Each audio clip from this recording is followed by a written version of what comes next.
گھر میں بیٹھنے کی تڑپ پیدا کریں، انشاءاللہ تعالی تیرا بیٹا کل بڑا ہو کر کے جوانی کی بلاغت کی منزل پر پہنچ کر کے جب دلہن گھر پہ آئے گی تو دلہن کو بعد میں سلام کرے گا، پہلے اپنی ماں کو سلام کرے گا، اور اگر دین کی تعلیم نہیں ہوگی تو دلہن کے بعد لات مار کر کے گھر سے باہر نکالے گا، کیونکہ اسے پتا ہی نہیں ہے کہ یہ جو جس کو میں لات مار رہا ہوں نا، اس کے قدموں کے نیچے اللہ نے میری جنت کو رکھا ہے، جس باپ کو گھسیٹ کر کے میں گھر سے باہر نکال رہا ہوں نا، یہ میری جنت کا دروازہ ہے۔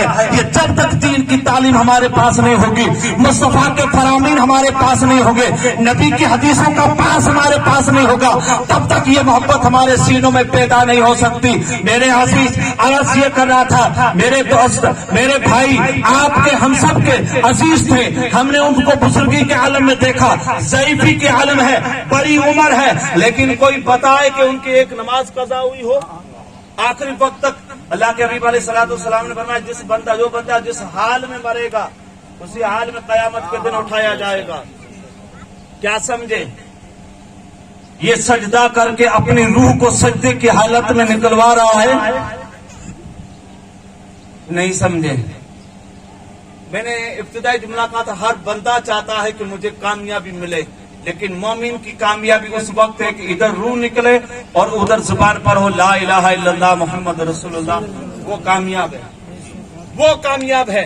اب یہ بندہ سجدے میں ہے، سجدے کی حالت میں ہے، اللہ اکبر، دعا کرتے کہ یا اللہ سجدے میں جائیں پھر ہماری روح نکالی جائے۔ کتنی اس بندے نے دعائیں کی ہوگی کہ اللہ نے قبول کی، آخری وقت میں اس بندے نے کتنی دعائیں کی ہوگی اور کہاں کہاں جا کر کے دعائیں کی ہوگی۔ میں تو کہتا ہوں ان کے پیر و مرشد کی نگاہ کرم ہوگی، محبت اہل بیت ہوگی، رسول اللہ کی نگاہ کرم ہوگی، خدا کا فضل ہوا، موت سب کو آنے والی ہے، موت سے کس کو رستگاری ہے؟ آج یہ ہے تو کل ہماری باری ہے، ارے مرنا تو سب کو ہے، لیکن کیوں نہ عزت کے ساتھ مر جائے، کیوں نہ محبت کے ساتھ موت کو سینے سے لگائے۔ اور موت ہے کیا؟ کیوں ڈرتے ہو موت سے؟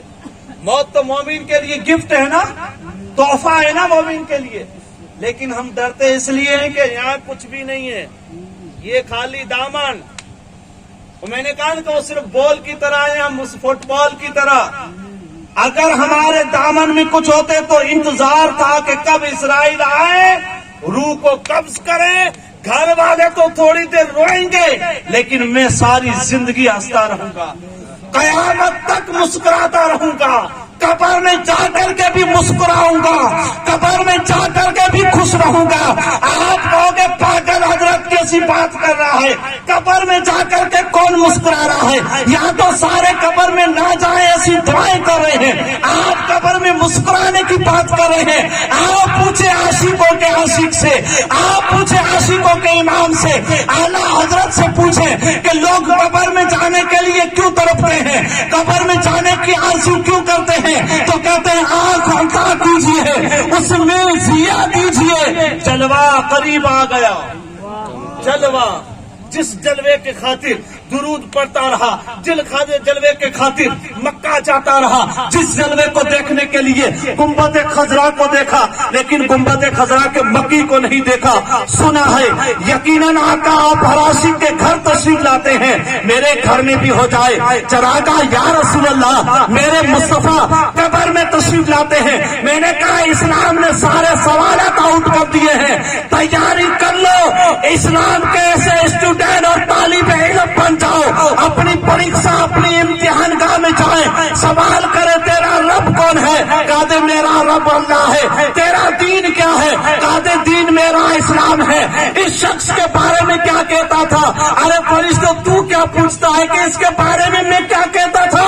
یہاں تک پہنچنے کے لیے تو میں نے موت کو گلے لگایا ہے، یہاں تک پہنچنے کے لیے تو میں نے موت کو گلے لگایا ہے۔ یہ عاشقوں کی زندگی ہے، آپ کی اور ہماری سمجھ میں بہت اونچی بات ہے، بہت اونچی بات ہے، آ سکتی ہے قریب۔ شرط ہے ایک ہاتھ میں قرآن کو لے لو، ایک ہاتھ میں اہل بیت کو لے لو، اور اسی بندے جانے والے بندے کی زندگی سے کچھ سیکھو۔ میں نہیں کہتا کہ میں کسی کی زندگی پر تنقید بھی نہیں کرتا اور میں کسی کی تعریف کرنے کا عادی بھی نہیں ہوں، جیسا ہے ویسا ہو، لیکن ایک بات ضرور کہوں گا کہ انہوں نے اپنی اولاد کی تربیت اور اپنی جانے والی آخری سانس کا پیغام دے کر کے گئے کہ چاہ رہا ہوں دنیا میں تو سجدے کیے، لیکن چاہ رہا ہوں جو اللہ کی بارگاہ میں دعائیں مانگی تھی میرے رب نے دعائیں قبول کی، سجدے میں گیا ہوں، میری روح نکلی ہے۔ لوگوں گواہ رہنا، زندگی کی آخری سانس کا سجدہ قضا ہوئی ہوگی نماز، میں زندگی سے واقف نہیں ہوں،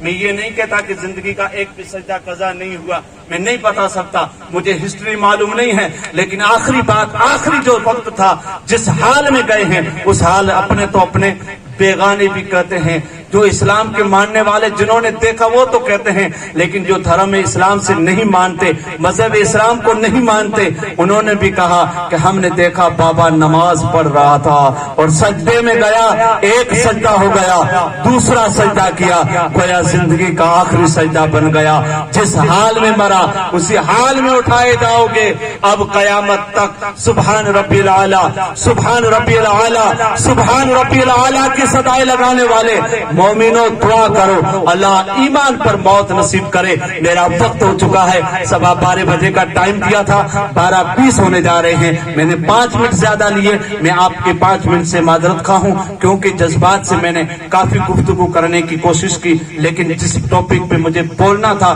اور جو مجھے واقعات جو نیا موضوع لے کر کے آیا تھا اسے میں کافی ہٹ چکا تھا، اس کے باوجود بھی چند باتیں میں نے بتائی، دوران گفتگو کوئی غلطی لفظ خطائی ہو گئی اور کوئی ایسے جملے نکلے ہو جو قابل گرفت ہو تو میں آپ سب کو گواہ بنا کر کے رب کی بارگاہ میں توبہ کرتا ہوں، میں بھی پڑھوں آپ بھی پڑھیں، لا الہ الا اللہ محمد رسول اللہ صلی اللہ تعالی علیہ وسلم۔ میں اکیلا ہی چلا تھا، جانے بھی منزل مگر لوگ ساتھ ہوتے گئے، کارواں بنتا چلا گیا۔ وآخر دعوانا ان الحمد للہ رب العالمین۔